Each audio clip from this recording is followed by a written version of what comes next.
Assalamualaikum warahmatullahi wabarakatuh. Perkenalkan, nama saya Juharni Fajriya, NIM 191110241609. Di sini saya akan menjelaskan mengenai askep praktik KMB 2 saya yang berjudul Space Solution. Yang pertama, identitas pasien.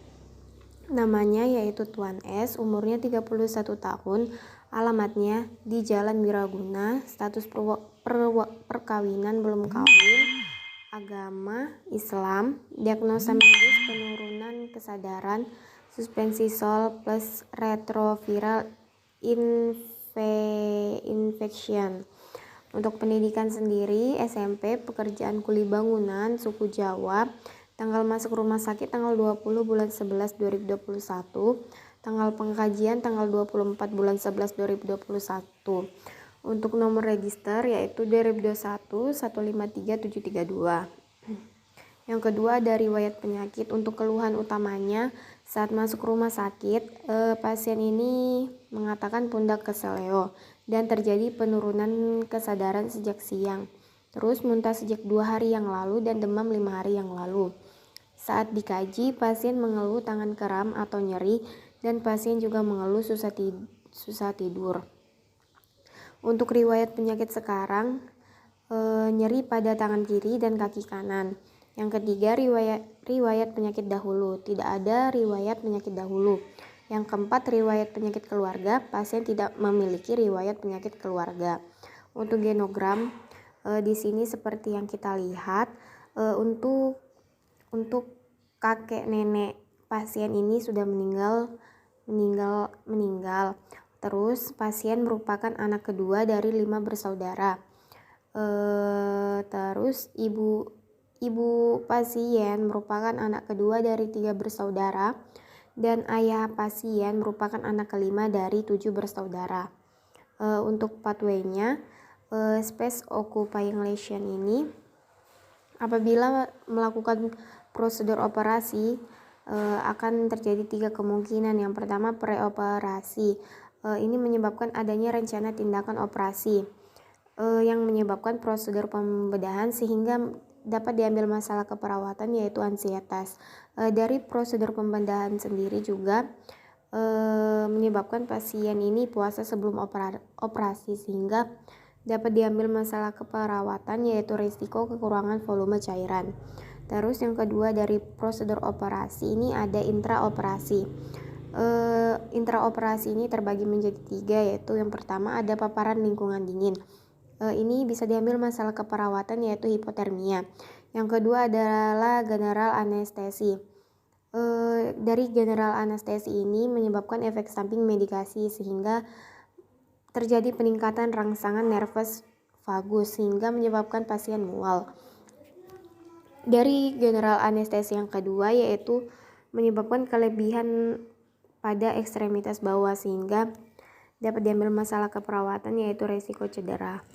Dari intraoperasi sendiri yang ketiga yaitu ada pembedahan sehingga terjadi tindakan insisi lapangan operasi. Dari tindakan operasi ini menyebabkan terputusnya kontinuitas jaringan sehingga dapat diambil masalah keperawatan yaitu kerusakan integritas kulit. Dari tindakan operasi ini juga dapat menyebabkan port de entry kuman sehingga dapat diambil masalah keperawatan yaitu risiko infeksi. Selanjutnya, dari prosedur operasi yang ketiga yaitu ada post operasi. Post operasi di sini menyebabkan post tindakan operasi debridement sehingga terjadi lukas post op sehingga terputusnya kontinuitas jaringan sehingga dapat diambil masalah keperawatan yaitu kerusakan integritas. Dari post op debridement dapat juga terjadi pemajanan lingkungan dingin sehingga dapat diambil masalah keperawatan yaitu hipotermia. Dari tindakan operasi debridement ini juga dapat menyebabkan efek post anestesi sehingga hilangnya pengaruh anestesi. Jika hilangnya pengaruh anestesi ini dapat menyebabkan nyeri akut. Dari efek post anestesi juga dapat meningkatkan rangsangan nervus nervus vagus sehingga dapat diambil masalah keperawatan yaitu mual. Yang ketiga ada pengkajian keperawatan. Yang pertama ada neurosensori. Untuk N1 klien dapat mencium bau, N2 klien dapat melihat jelas apabila objek tersebut dekat dengan pandangan. N3 refleks pupil mengecil ketika diberi cahaya. N4 gerakan bola mata baik. N5 tubuh bagian atas dan bawah dapat merasakan sensasi. N6 klien dapat menggerakkan mata ke kiri dan ke kanan. N7 klien dapat mengangkat alis, tersenyum dan menggerakkan dahi. N8 klien dapat mendengar jika suara yang diterima sedikit pelan. N9 klien dapat mendengar dan tidak mengalami kesulitan. N10 suara klien berat dan sedikit kurang jelas. N11 klien dapat menggerakkan leher. N12 lidah klien berada di tengah dan berfungsi dengan baik. Selanjutnya yang kedua ada sirkulasi. Gejalanya yaitu pasien mengeluh pusing. Untuk tandanya ada tekanan darahnya yang rendah 93/48, terus nadinya 67 kali per menit, suhunya 36,5, pernapasannya 20 kali 1 per menit, MAP-nya 63. Untuk pernafasan sendiri, saat dikaji, kalian tidak merasakan sesak dan tidak terdapat sekret pada hidung. Tandanya yaitu RR-nya 20 kali per menit. Untuk SpO2-nya ada 97%. Yang keempat ada nyeri atau ketidaknyamanan. Gejalanya, klien mengeluh ekstremitas kanan bawah nyeri dan tangan kiri terasa nyeri karena bekas infus. Tandanya, yang pertama ada P, nyeri saat berdiri untuk ekstremitas bawah dan tangan terasa nyeri terus karena bekas infus. Q-nya rasanya seperti tertekan. R, kaki kanan dan tangan kiri. Skalanya skala 3. T-nya nyeri saat berdiri dan nyeri karena bekas infus. Yang kelima ada makanan atau cairan. Gejalanya klien di rumah makan secara teratur 3 kali sehari dengan porsi sedang dan dihabiskan. Namun selama di rumah sakit, pasien makan tidak dihabiskan, hanya 5 sendok saja. Tandanya yaitu nafsu makan klien berkurang. Yang keenam ada eliminasi. Gejalanya selama di rumah, klien BAB 1 kali sehari dan buang air kecil 3-4 kali sehari. Dan saat dikaji, pasien di rumah sakit tidak ada BAB dan BAK 3-4 kali sehari.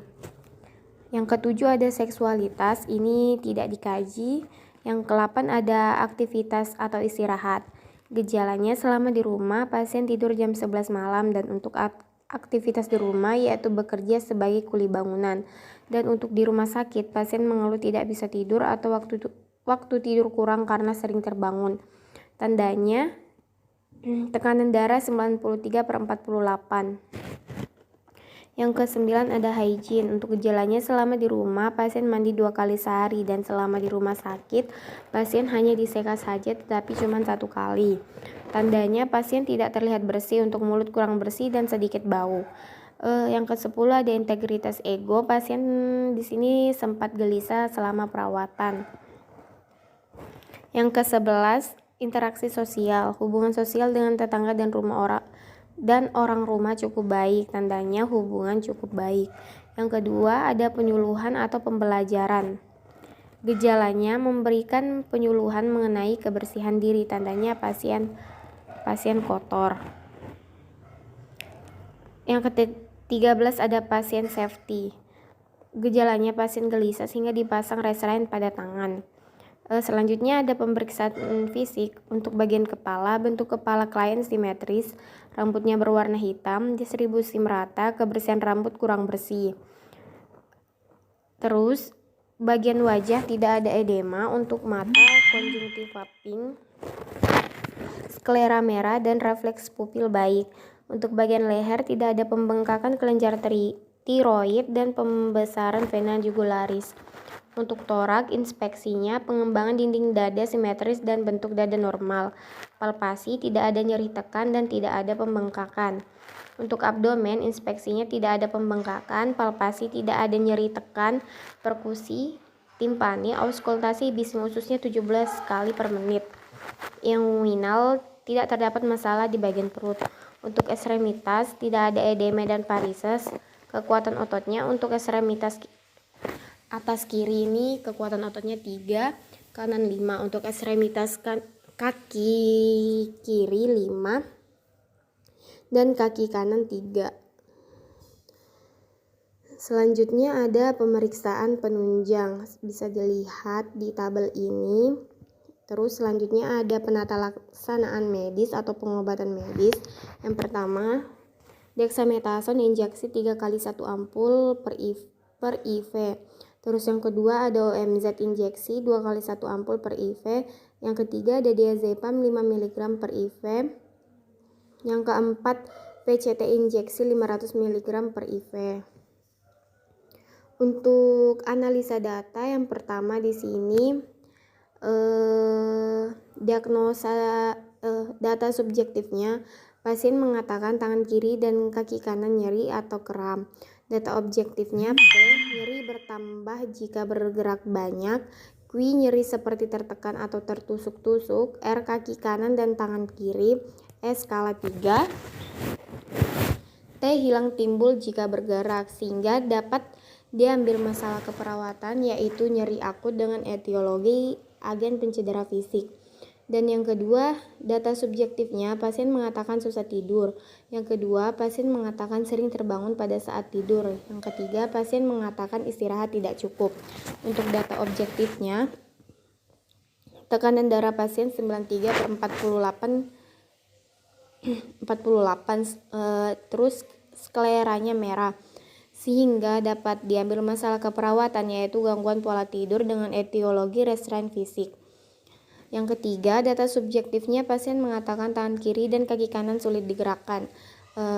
Pasien mengatakan terasa nyeri saat bergerak. Untuk data objektifnya, gerak pasien terbatas, sehingga masalah keperawatan yang bisa diambil yaitu gangguan mobilitas fisik dengan etiologi yaitu nyeri. Untuk prioritas diagnosa sendiri, pertama yaitu nyeri akut berhubungan dengan agen pencedera fisik. Yang kedua, gangguan pola tidur berhubungan dengan restrain fisik. Yang ketiga, gangguan mobilitas fisik berhubungan dengan nyeri. Selanjutnya untuk perencanaan, nyeri akut berhubungan dengan agen pencedera fisik ini untuk tujuan atau kriteria hasilnya yaitu tingkat nyeri setelah dilakukan tindakan keperawatan selama 3 kali 24 jam. Diharapkan ekspektasi menurun dengan kriteria hasil keluhan nyeri dari 3 ke 5, yaitu dari sedang ke menurun, terus meringis dari sedang ke menurun. Yang ketiga ada kesulitan tidur dari sedang ke menurun. Untuk intervensinya, saya mengambil intervensi utama yaitu manajemen nyeri. Yang kedua ada gangguan pola tidur dengan SLKI pola tidur. Setelah dilakukannya tindakan keperawatan selama 3 kali 24 jam, diharapkan ekspektasi membaik dengan kriteria hasil keluhan sering terjaga dari 3 ke 5, keluhan sulit tidur dari 3 ke 5. Untuk intervensinya sendiri, saya mengambil dukungan tidur. Yang ketiga ada gangguan mobilitas fisik berhubungan dengan nyeri. Untuk SLKI-nya yaitu mobilitas fisik. Setelah dilakukan tindakan keperawatan selama 3 kali 24 jam, diharapkan ekspektasi meningkat dengan kriteria hasil pergerakan ekstremitas 3 ke 4, yaitu dari sedang ke cukup meningkat. Dan yang kedua ada nyeri dari 3 ke 5, yaitu sedang ke menurun. Di sini intervensinya saya mengambil dukungan mobilisasi. Selanjutnya ada implementasi. Untuk implementasi sendiri, dari hari pertama dari 3 diagnosa ini, masalah keperawatannya ini belum ada yang teratasi. Namun untuk di hari kedua, untuk nyeri akut dan gangguan mobilitas fisik di sini masalahnya teratasi sebagian. Dan untuk gangguan pola tidur, di sini masalah teratasi. Jadi pada hari ketiga, gangguan pola tidur untuk intervensi gangguan pola tidur dihentikan. Untuk hari ketiga, nyeri akut dan gangguan mobilitas fisik di sini masih teratasi sebagian, sehingga intervensinya tetap dilanjutkan. Untuk evaluasi sendiri sama seperti yang tadi saya bilang, untuk hari pertama tidak ada masalahnya, belum teratasi semua. Untuk hari kedua ini untuk gangguan mobilitas fisik dan nyeri akut masih teratasi sebagian, sedangkan gangguan pola tidur sudah teratasi. Dan untuk hari ketiga, nyeri akut dan gangguan mobilitas fisik ini masih teratasi sebagian.